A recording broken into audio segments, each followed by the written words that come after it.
मैं ही हूँ। भगवान ने अर्जुन को जो विराट रूप दिखाया था वह भी दिव्य यथार्थ अलौकिक था। वह दिव्य विराट रूप भगवान ने अपने ही दिव्य शरीर के एक अंग में दिखाया था। अतः भगवान का ही विराट रूप होने से यह पांच भौतिक जगत भी अलौकिक हो हैं। भगवान ने संसार में अपने विभूतियों को भी दिव्य यथार्थ अलौकिक कहा है।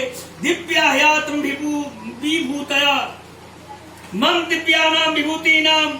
परंतु जीव को अज्ञान वश अपनी बुद्धि से यह जगत लौकिक दिखता है, इसलिए ज्ञान मिटने पर जड़ता रहती ही नहीं, केवल चिन्हता रहती है। आदि देव तथा अर्थात ब्रह्मा जी आदि सभी देवता लौकिक हैं। अधियज्ञ यथार्थ अंतर्यामी भगवान सबके हृदय में रहते हुए निर्लिप्त होने के कारण अलौकिक है। भगवान ने साधिभूताधिदैवम मां साधियज्ञम पदों में अपने को अधिभूत अधिदैव तथा अधियज्ञ के सहित जानने की बात कही है। इसे सिद्ध होता है कि परमात्मा के तहित होने से ही ये तीनों लौकिक है, अन्यथा लौकिक ही हैं। जब तक भगवान के साथ संबंध नहीं होता तब तक सब लौकिक ही होता है, परंतु भगवान के साथ संबंध होने से सब अलौकिक हो जाता है। इसलिए अपना उद्योग मुख होने से कर्म योग तथा ज्ञान योग लौकिक निष्ठा है और भगवान का आश्रय मुख है। आप श्रीमद् भागवत गीता ग्रंथ में मनसा वचसा दृष्टा ग्रंथेर परिद्र अहम मयोन न मंत्रनिति बुद्धि ध्वम अंसा। मन से, वाणी से, दृष्टि से तथा अन्य इंद्रियों से भी जो कुछ ग्रहण किया जाता है वह सब मैं ही हूँ। अतः मेरे सिवाय और कुछ भी नहीं है। यह सिद्धांत आप लोग विचार पूर्वक सिद्ध समझ लें और इसको स्वीकार भी कर लें। नाना विधानी दिव्यानि अनेक दिव्याभरणम दिव्यानि युधम दिव्य माल्यम्बरधरम दिव्य गंधानुलेपनम पश्यामि देवास्तम देवदेहे सर्वानुरंक्ष दिव्यान। भगवान के वचन है कि है कस्तम जगत कृष्णम मम देह। संजय के वचन है तत्र कस्तम जगत कृष्णम अब शरीरे। अर्जुन के वचन है पश्यामि देवास्तम देव देह। हम वायुमग्निम सलीलम मही च ज्योतिषी तत्वानि दिशो द्रुमादीन सरित समुद्रांचम हरे शरीरम यत्किंचिद भूतम प्रणवेदन्य। आकाश वायु अग्नि जल पृथ्वी, आकाश वायु अग्नि जल पृथ्वी ग्रह नक्षत्र जीव जंतु दिशाएं वृक्ष नदियां समुद्र सबके सब भगवान के ही शरीर हैं। ऐसा मानकर भक्त सभी को अनन्य भाव से प्रणाम करते हैं। भूदीप वर्ष शरीर भद्र समुद्र पातल भाग्य लोक संस्था गीता मयाता निरपंस निरपाद भूत ईश्वर स्थूलम वपु सकल जीवनी का धाम। परीक्षित, मैंने तुमसे पृथ्वी उसके अंतर्गत दीप वर्ष नदी पर्वत आकाश समुद्र पाताल दिशा नरक की ज्योतिर्गण और लोगों की स्थिति का वर्णन किया। यही भगवान का अति अद्भुत अस्तुल रूप है जो समस्त जीव समुदाय का आश्रय है। अर्जुन ने भी विभूतियों को दिव्य कहा है। वक्तुम हर्ष शोषण दिव्या हाथ विभूत द्वास पूर्ण ये सयुजा सखाया समानम वृक्षम परिस्वजाते तयोरण्य पीपलम स्वादिंतम संयो अभिचाकसीति। एक साथ रहने वाले तथा परस्पर सखा भाव रखने वाले दो पक्षी जीवात्मा और परमात्मा एक ही वृक्ष शरीर का आश्रय लेकर रहते हैं। उन दोनों में से एक जीवात्मा तो उस वृक्ष के कर्म फलों का स्वाद ले लेकर उपभोग करता है, पर दूसरा परमात्मा भोग न करता हुआ केवल प्रकाशित करता है। होने से भक्ति जो अलौकिक निष्ठा है। वास्तव में लौकिक कोई तत्व नहीं है, वास्तविक तत्व अलौकिक ही है, परंतु साधक की दृष्टि से लौकिक और अलौकिक ये दो भेद कहे गए हैं। तात्पर्य है कि लौकिक अलौकिक का विभाग अज्ञान वश होने वाले राग द्वेष के कारण ही है। राग द्वेष न हो तो सब कुछ अलौकिक चिन्मय दिव्य ही है। वासुदेव सर्वम कारण की लौकिक की स्वतंत्र सत्ता ही नहीं है। राग द्वेष के कारण ही लौकिक की सत्ता और महत्ता दिखती है। राग द्वेष के कारण ही जीव ने भगवत स्वरूप संसार को भी लौकिक बना दिया और खुद भी लौकिक बन गया। विज्ञान सहित ज्ञान का अर्थात भगवान के समग्र रूप का वर्णन करने का तात्पर्य यही है कि जड़ चेतन सत असत प्राप अपराप क्षेत्र क्षेत्रज्ञ आदि जो कुछ भी है वह सब भगवान का ही स्वरूप है। इसलिए भगवान ने यहाँ समग्र रूप वर्णन के आदि और अंत में माम पद दिया है जो समग्र वाचक है। माम आश्रित है माम तेरी दो। भगवान ने कर्मों की गति को गहन बताया है। गहना कर्मणो गति, पर भक्त उसको भी जान लेता है। कर्म में कर्म और अक्रम में कर्म दोनों को भक्त जान लेता है। तात्पर्य है कि वह कर्म को भी जान लेता है और कर्मयोग को भी जान लेता है। कर्मयोगी तो कर्मयोग को ही जानता है और ज्ञान योगी ज्ञान योग को ही जानता है। पर भक्त भगवत कृपा से कर्मयोग और ज्ञान योग दोनों को ही जान लेता है।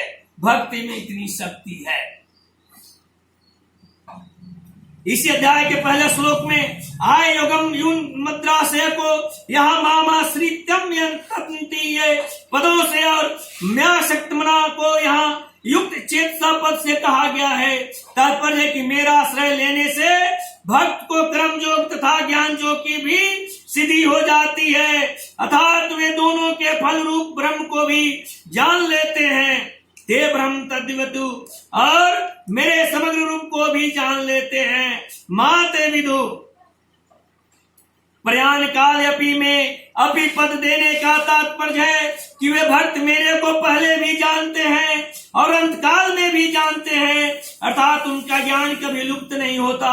ऐसे भक्त चेता हो जाते हैं, अर्थात उनके मन की स्वतंत्रता नहीं रहती, प्रत्युत केवल भगवान ही रहते हैं। भगवान के साथ उनकी अभिन्नता होने से न वे भगवान से वियुक्त होते हैं न भगवान उनसे वियुक्त होते हैं।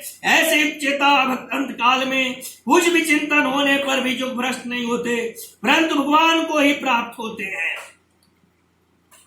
प्रयाण काल माते विदुर चित्सा, कारण उन भक्तों की दृष्टि में जब भगवान के सिवाय किंचन मात्र भी कुछ नहीं है तो फिर उनका मन भगवान को छोड़कर कहाँ जाएगा, क्यों जाएगा, कैसे जाएगा।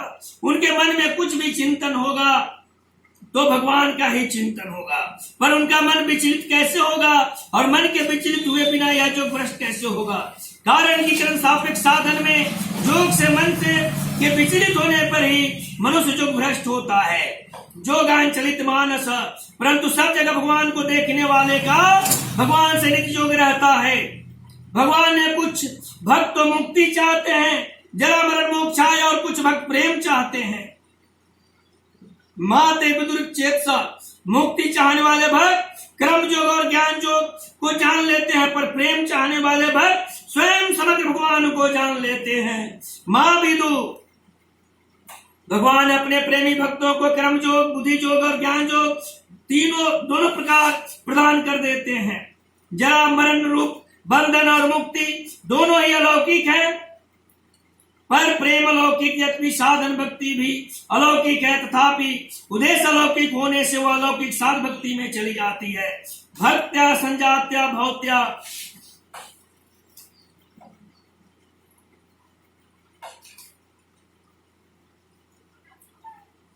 ओम तस्दिति श्रीमद् भगवद गीता सुपनिषत्तु ब्रह्म विद्यायां योग शास्त्र श्री कृष्ण अर्जुनार्जुन संवादे ज्ञान विज्ञान योगो नाम सप्तम अध्याय। और इस प्रकार ओम तत्सत श्री भगवत नामों के उच्चारण पूर्वक ब्रह्म विद्या और योग शास्त्र में श्रीमद् भगवत गीतोपनिषद रूप श्री कृष्ण अर्जुन संवाद में ज्ञान विज्ञान योग नामक सातवां अध्याय संपूर्ण हुआ।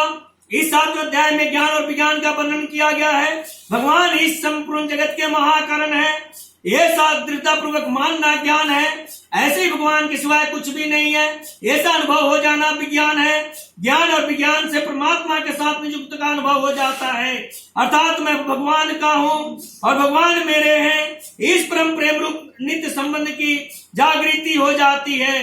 इसलिए सातवें अध्याय का नाम ज्ञान विज्ञान योग रखा गया है।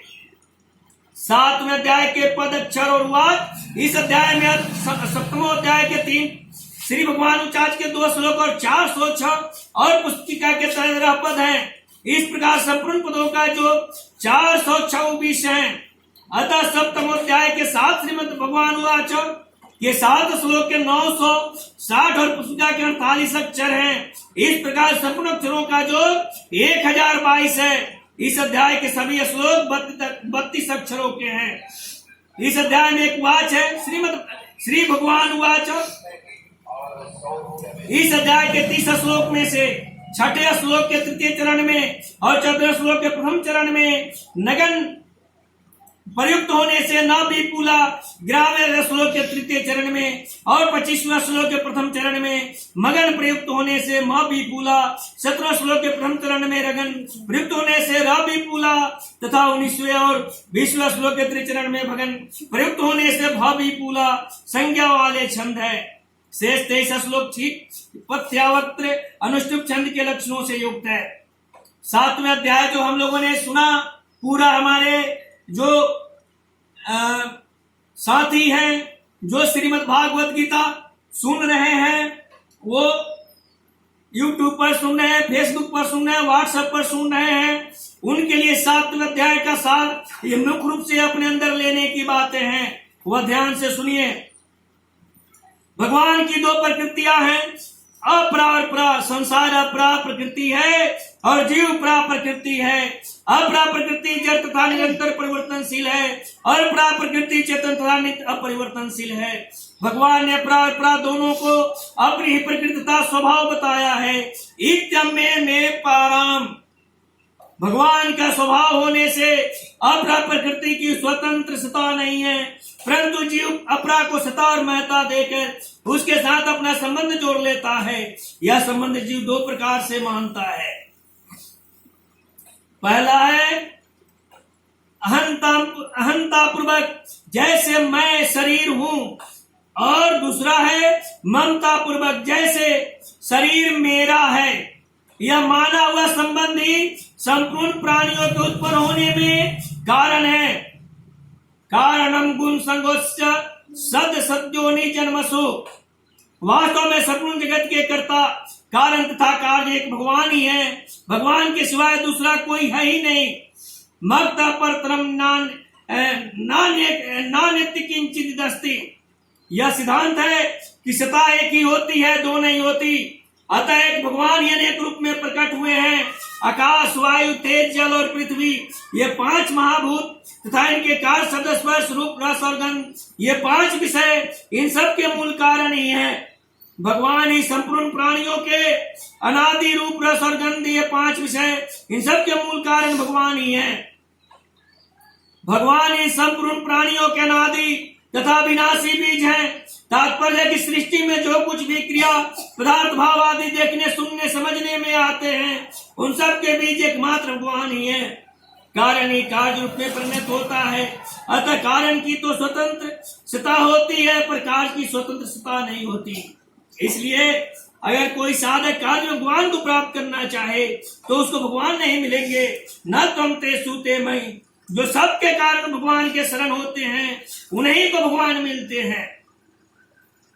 परंतु जो कारण भगवान के शरण न होकर कायम सत्वादि गुणों में उलझ जाते हैं, वे जन्म मरण के चक्र में पड़े रहते हैं। ऐसे मनुष्य कार्य रूप शरीर संसार के संबंध से होने वाली कामनाओं की पूर्ति के लिए देवताओं की शरण लेते हैं, क्योंकि वो लौकिक भगवान को साधारण मनुष्य की तरह लौकिक मानते हैं।